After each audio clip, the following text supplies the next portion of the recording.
મારે પેલા સંપલા બહુ ભૂલાઈ જતા. નવા સંપલા લઉં ને પીડ્યા જ રહેતા, કારણ કે 15 દિવસ પહેર્યા ન હોય એટલે ખબર જ ન હોય કે આપણે પહેરવાની ટેવ છે. અને તળિયા એવા થઈ ગયેલા હોય, બળિયા બાવળનો કાંટો તળિયામાં અડે નહીં સાહેબ. એટલે એક જણે વીટી કરાવી, પછી ગામના કોઈ પૂછ્યું નહીં આ વીટી કેટલાની લીધી. આમ જ આટા માર્યા કરે. કેમ છો? આમથી આમ અને આમ રસ્તો આવે ને ત્યાં આવ્યા જજો. તવળી બીજો આવે કે તો કોધિયા ક્યાંથી જવાય, કે અહીંથી સીધા જાઓ અને પુલ આવશે, પુલ ચાલી પછી નહીં સીધા જતો મિર્યા, એ તમે ઠળિયા ભેગા થાવ. તો એ રસ્તે નહીં, એ રસ્તે જવાનું, એ રસ્તે જવાનું. જો સીંધવામાં માણસ એટલું લાંબુ કરે, સીધું જવાનું. તક તો પછી સીધે સીધું નહીં મર્યા સીધે ગયા તો મર્યા. ત્યાં 2-3 કાસા રસ્તા આવશે, ધાર આવશે. એ ન્યાલી એક કોજિયાનું બોર્ડ આવશે પાછું. એ કોજિયા નથી હો, ત્યાં પૂછતાની પાસે કે ત્યાં ભાઈ ક્યાં રહે એમ. તક તો ત્યાં બોર્ડ આવે ત્યાં નહીં ન્યાલી આમ સેજ જાય પછી પાછો ઢાળ આવશે, એ ઢાળ સડી જવાનો.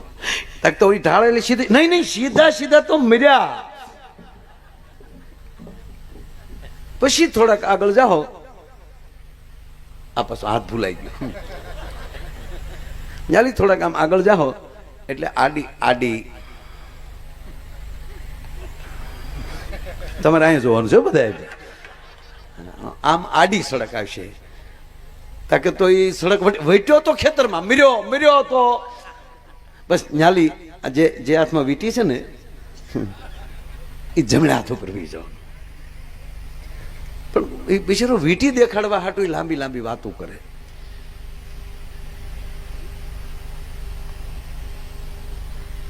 કોઈ પૂછ્યું જ નહીં. પછી આવો વરો આવ્યો, પછી પંગતમાં નીકળે. આપણે સલાવો કેવા વાળા હોય ને એ મને બહુ ગમે છે. એ પંગત માટામાં કે સલાવો, એ આનંદ છે સાહેબ. એ જે પીરસતું જવું, આરે ધૂન ગાતી જવું, એટલે એ આ પંગતમાં સડ્યો. આ ભાઈને દાળ આપો, આ ભાઈને શાક આપો. હવે માણસ ખાય કે એનું વીટું જોવે, પણ પાછે સડ્યું જ નહીં વીટી, પાછું સાફ કર્યા કરે.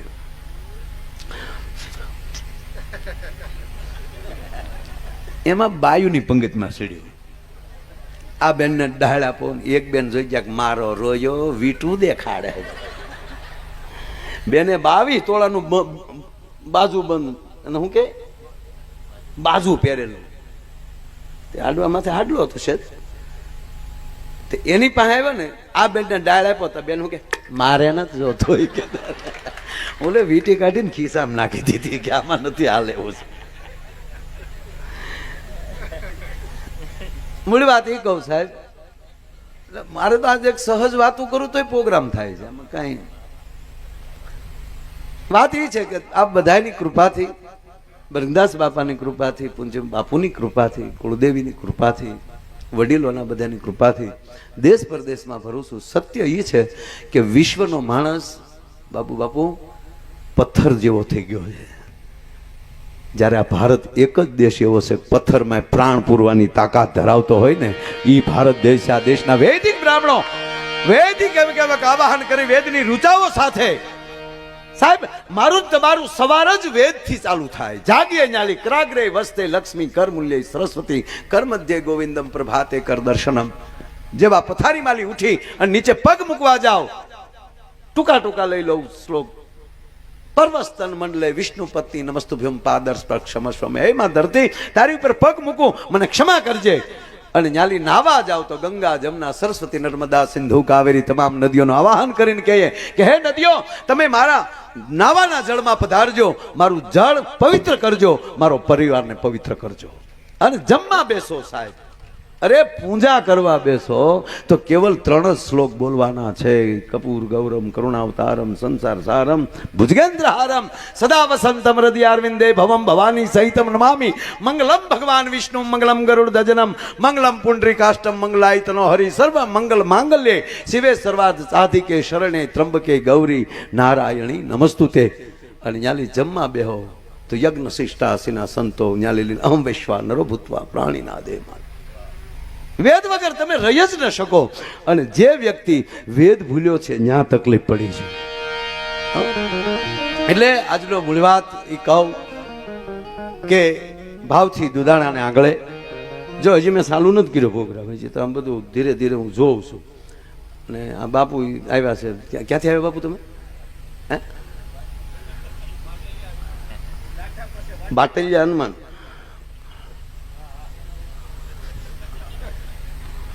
હિન્દીમાં વ ને બ બોલાય ને, એટલે બાપુ હિન્દી જ બોલે છે. આ તો અત્યારે ગુજરાતી બોલે કા બાપુ?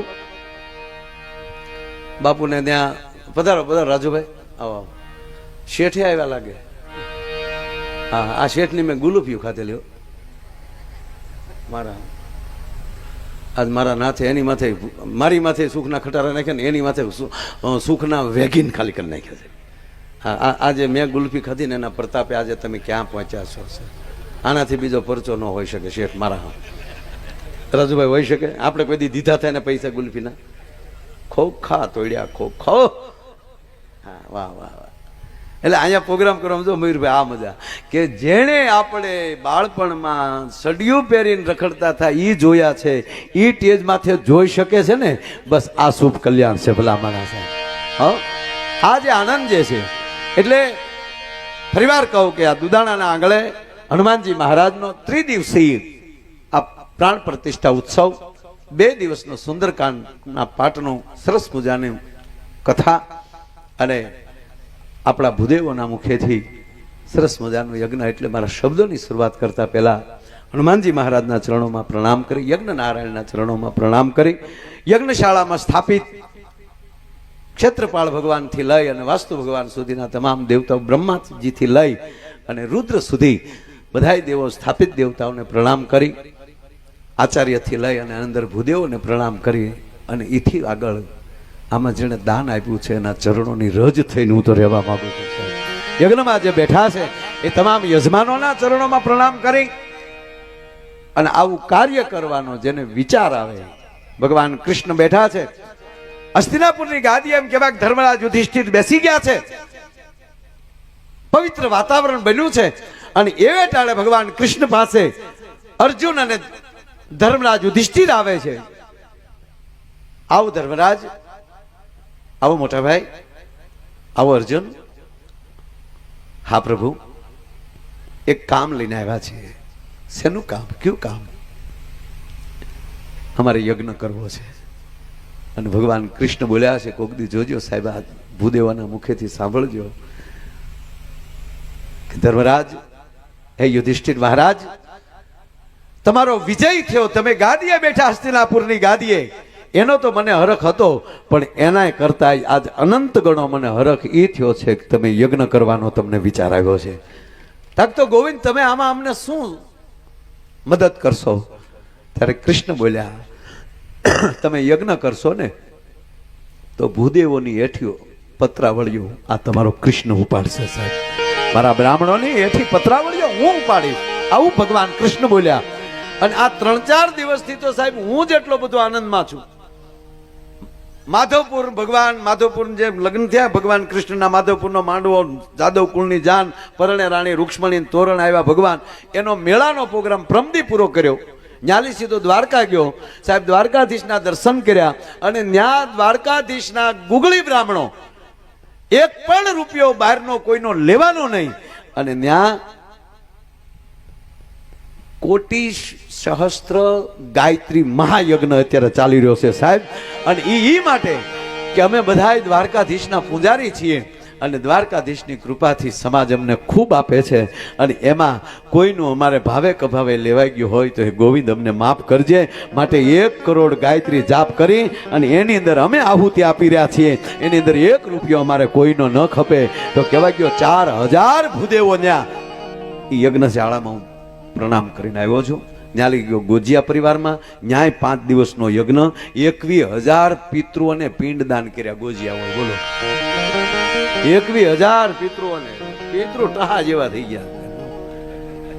અને ત્રીજું એ કહી દઉં સાહેબ, જે ગામમાં આવો ત્રિદિવસીય યજ્ઞ થઈ જાય ને, વિશ્વાસથી કહું, આ 18 વર્ષના એક પણના પિતૃને તર્પણ ન કરવું પડે સાહેબ, તમામ મોક્ષ મળી જાય, એમાં કોઈ શંકાને સ્થાન નથી. એટલી આ યજ્ઞની મહાનતા છે. એટલે એ યજ્ઞમાં બેઠેલા તમામ યજમાનો, અહીંયા ઉપસ્થિત તમામ ભૂદેવો, બાબુદાદાથી લઈને તમામ સંતો, મયુરભાઈથી લઈ, રાજુભાઈથી લઈ, ડોક્ટર સાહેબ, કરણાભાઈ, એને લીધે આજે દેશ પરદેશમાં બધે જાય છે. જાતા જાતા ત્યાં પણ જાણવા મળે. તમે દુધાણાથી બગડાણા જાઓ તો આપણે બગડાણાની પરિસ્થિતિની ખબર પડે, ત્યાંના રીત રિવાજની ખબર પડે, ત્યાંની દુકાનોની ખબર પડે. ત્યાંથી તમે ભાવનગર જાઓ તો ત્યાંના રોડ રસ્તા અને ત્યાંના માણસો કેમ રહે છે એ ખબર પડે. એમ જેમ જેમ જાતા જાય એમ તરત અભ્યાસ. તો ત્યાં જઈને એવું જાણ્યું આપણે કે મૂળ ત્યાંના જે અમેરિકા કે હોય કે લંડન હોય, પરદેશના XYZ જે સનાતન ધર્મમાં નથી આવતા, સંસ્કૃત ભાષા સાથે નથી જોડાયેલા, એની સંસ્કૃતિ જુદી છે, એનું આપણે ઇનકાર નથી કરતા.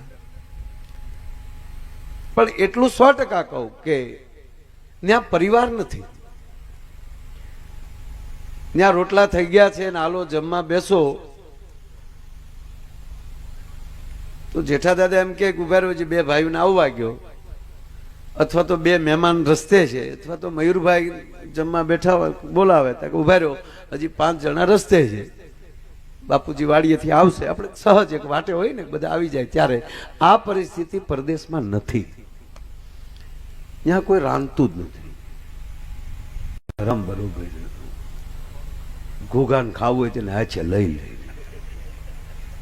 ઘોઘી ગારે આવે એ નક્કી નહીં. આ બિલકુલ મજાક નથી કરતો, સત્ય કહું.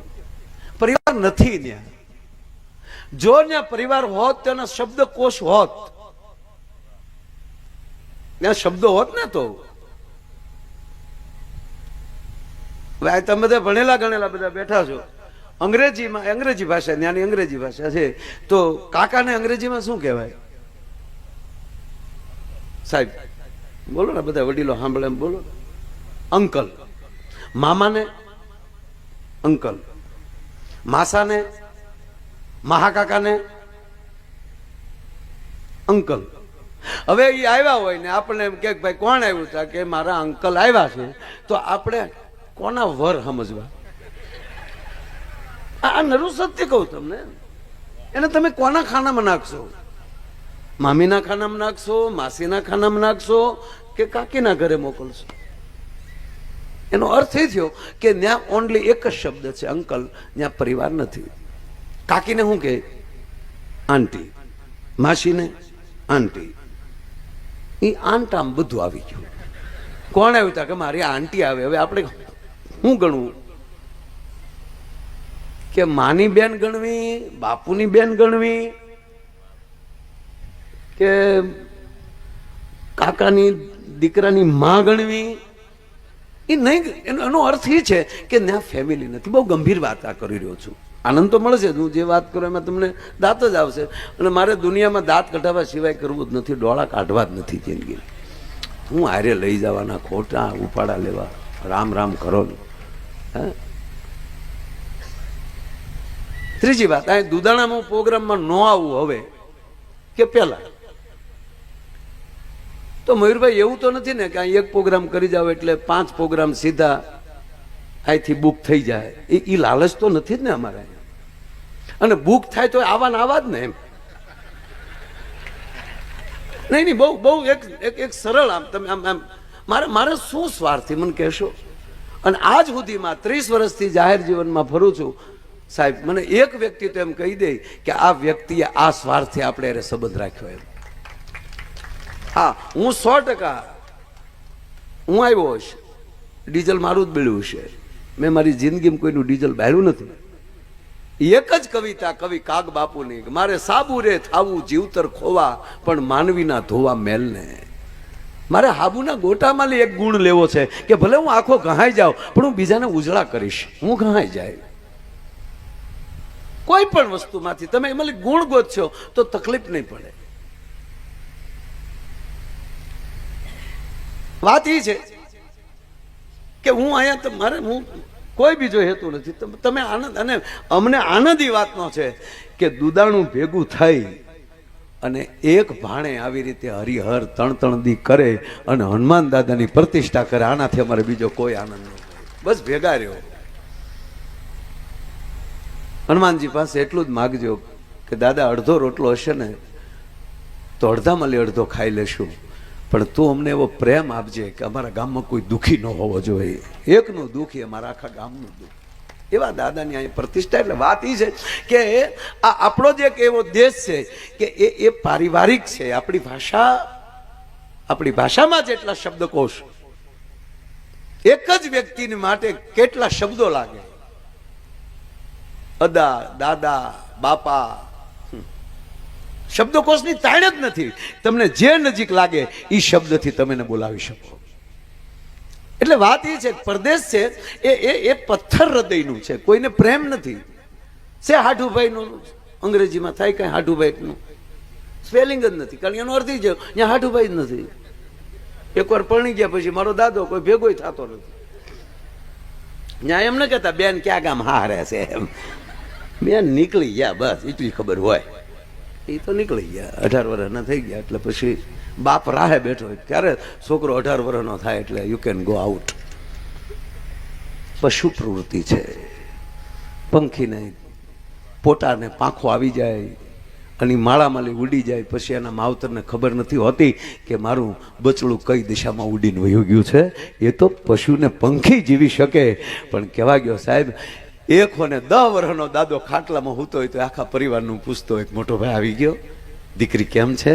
ઠેઠ સુધી પૂરેપૂરા પરિવારની સંભાળ રાખનારો કોઈ દેશ હોય ને તો એ આપણો ભારત દેશ છે. એ સંસ્કૃતિના હું તમે માણસો છો. એટલે છેલ્લી વાત કહું કે હજી મેં પ્રોગ્રામ નથી ચાલુ કર્યો.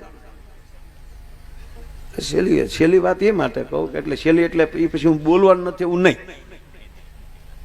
દુનિયાનું હાવ પૂરું થાય ન્યાલે અમારું હાવ ચાલુ થાય. હાવ છેલ્લું કહું ને ત્યારે માનવાનું કે હવે શરૂ થયું. હમણાં અમે ઓલા આદિવાસી વિસ્તારમાં બાપુની કથા હતી ને હમણાં ધરમપુર બાજુ, તો અમે અંદર જંગલમાં એક નેહડે બેહવા ગયા. પણ જોયું ને હાવ નાના માણસો આદિવાસી, પણ મયુરભાઈ ભોળા કેવા એ કહું. બાપુ પાસે બેઠા અને પછી વાત કરતા હતા, બાપુ અમને મહુડો બહુ વાલો, મહુડો પી. એક સંત આગળ જે કરીએ છીએ નબળું એ હામું કહી દેવું ને આનાથી મોટી ભક્તિ જ ન હોઈ શકે. પણ બાપુ અમે એને સહજતાથી કીધું કે બાપુ અમે પણ ગ્લાસ ભરીએ ને, અમારો ઈષ્ટદેવ રામ છે, અમે સબરીના વંશના છીએ. હજી અમારો પરિવાર રામને ભૂલ્યો નથી. અમારા વડીલો છે એ હાથમાં ગ્લાસ લઈને તો એમ કે લ્યો રામ રામ. બાપુ સા આવી બાપુ મને વાઇટ ખબર કે હાલો રામ રામ. મને કે એક કહેવાનો અર્થ કે ભલે ખૂણામાં માણસ જીવતો હોય પણ એ ઢાંકીને નથી જીવતો. પણ પરદેશનો માણસ, મૂળ વાત સરપંચ ભોજુભાઈ, આને તાળીઓથી વધાવવા. આ 2.5ની મોટર 8નું કામ આપે. હા